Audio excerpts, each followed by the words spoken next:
நாளைய ப்ரோமோல பாண்டியன் அரசி கிட்ட, அரசி உனக்கு சதீஷ கல்யாணம் பண்ண விருப்பமாமான்னு கேக்குறாங்க. அதுக்கு அரசி கொஞ்ச நேரம் யோசிச்சுக்கிட்டே இருக்கா, பதில் பேசாம. அப்பா எனக்கு இப்ப உங்க கூட இருக்கணும் தான்ப்பா ஆசையா இருக்கு. கல்யாணம்லாம் எனக்கு இப்போதைக்கு வேணாம்ப்பா. நான் படிக்கிறேன்ப்பா. படிச்சு மீனாணி மாதிரி ஒரு நல்ல வேலைக்கு போகணும்ப்பான்னு சொல்றா. பாண்டியனும் அதை கேட்டு சந்தோஷப்படுறாரு. சரிம்மா நீ பாரு, நான் போய் அவங்கள பேச அனுப்பிடுறேன்னு சொல்லிட்டு அரசிய ரூம்ல இருக்க சொல்லிட்டு பாண்டியன் வெளியே போறாரு. பாண்டியன் சதீஷோட அம்மாட்ட பேசி, இப்போதைக்கு உங்களுக்கு கல்யாணத்துல விருப்பம் இல்ல. என் பொண்ணு அரசு என்னைக்கு முடிவு சொல்றாளோ அன்னைக்கு நானே உங்களுக்கு சொல்லி அனுப்புறாச்சி. இப்போதைக்கு நீங்க போயிட்டு வாங்கன்னு சொல்லி சதீஷோட அப்பா அம்மாவை பாண்டியன் அனுப்பி வைக்கிறாரு. அடுத்த நாள் காலையில மீனா எப்பவும் போல வேலைக்கு கிளம்புறா. அப்பதான் அவ டேபிள்ல இருக்கிற பிரெக்னன்சி கிட்ட பாக்குறா. அப்பதான் மீனா யோசிச்சு பாக்குறா, ச்சே இது போன மாசம் வாங்கணும். வீட்டுல நடந்த பல பிரச்சனையால நம்ம இதை டெஸ்ட் பண்ண மறந்தே போயிட்டோமேன்னு சொல்லி டெஸ்ட் பண்ணி பாக்குறா. 2 கோடு வருது. ஆனா அவ சந்தோஷத்துல வெளியே அவளால சொல்ல முடியல. அவ அத்தைகிட்ட சொல்லி அழணும் அவ நினைக்கிறா. ஆனா அவளால சொல்ல முடியல. ஏன்னா இதே மாதிரி தானே மயிலக்காக்கு 2 கோடு வந்து அது ஃபால்ஸ் பிரெக்னன்சி ஆச்சு. அதே மாதிரி நமக்கும் ஆயிருமோன்னு பயந்துட்டு அவ வெளியே சொல்லாமே இருக்கா.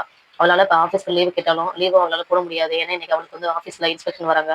பர்மிஷனும் கேட்க முடியாது. நிறைய பர்மிஷன் கேட்டதுனால அவளால பர்மிஷனும் கேட்க முடியல. இப்ப அவளால ஆபீஸ்க்கு போனாலும் முழுசா உட்காந்து வேலை பார்க்க முடியாது. அவ என்ன பண்றது தெரியாம யோசிச்சுட்டு மீனா அப்படி பெட்ல ஒரு செக் நாளுக்கிட்டே உட்கார்றா. மீனா கன்சீவா இருக்க மாதிரி நாளை ப்ரோமோல சொல்லியிருக்காங்க. அது உண்மையா இல்லையான்னு நாளை சீரியல்ல தெரிஞ்சுக்கலாம்.